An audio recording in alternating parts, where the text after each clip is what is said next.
guaranteed you're watching this on something built with critical minerals. They're those raw materials that make up a lot. Everything from computers, TVs, phones, electric vehicles, fertilizers, and military weapons. And Canadians are talking about them a lot more ever since US President Donald Trump mused about using economic force to annex Canada. I think Canada would be much better off being a 51st state. Then our Prime Minister said on a hot mic Trump's threat was serious. It is a real thing.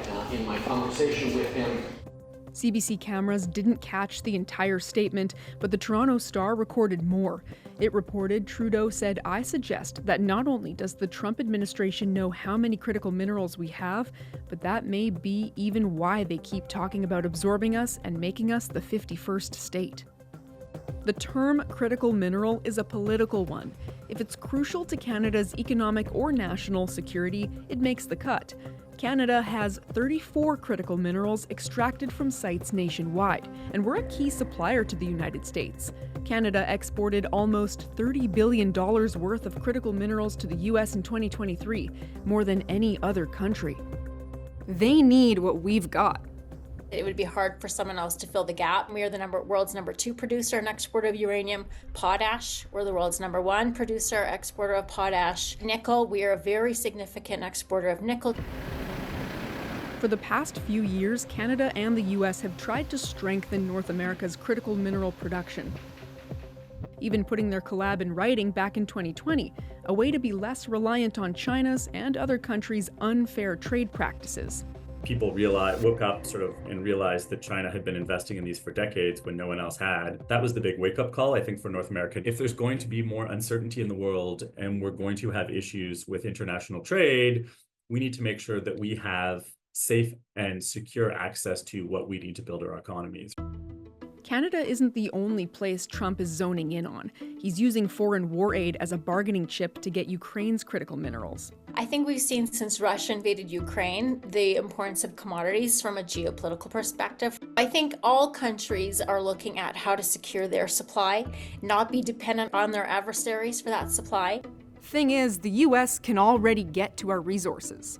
Does Donald Trump want to steal our critical minerals? What is the motivation here? American companies have the same access to Canadian minerals as Canadian companies have. They have to negotiate the terms of the purchase, but the border itself is not relevant under the free trade agreement. When you say steal, what do you mean? That's to take them without paying a fair market price, without actually having a consensual contractual relationship. The CEOs of thousands of big companies in the United States know that free trade works for them. And that, I hope, will restrain Donald Trump in the months ahead. We've worked hard on this agreement. It's been long and hard. We've taken a lot of barbs. The trade agreement between the US, Mexico, and Canada is up for review next year, a set of rules Trump's first administration agreed to. It's a little bit of sort of chaos theory getting introduced to early stage negotiations on the next round of what our trade agreement between Canada, the US, and Mexico will look like. He's trying to kind of rattle us there a little bit. Turen says these conversations don't change much for his Canadian nickel mining company. In the end, he believes critical minerals and other resources will actually work in Canada's favor. If they're not going to get it from Canada, they're going to have to get it from China and Russia. And when you're exposed to reliance on those countries for your supply chain, it puts you in a delicate position. That's why I think we should feel confident as Canadians in this context. Some say if this goes further, Canada could slap export restrictions on our critical minerals, but that would continue to slow development, the main goal both countries were trying to reach.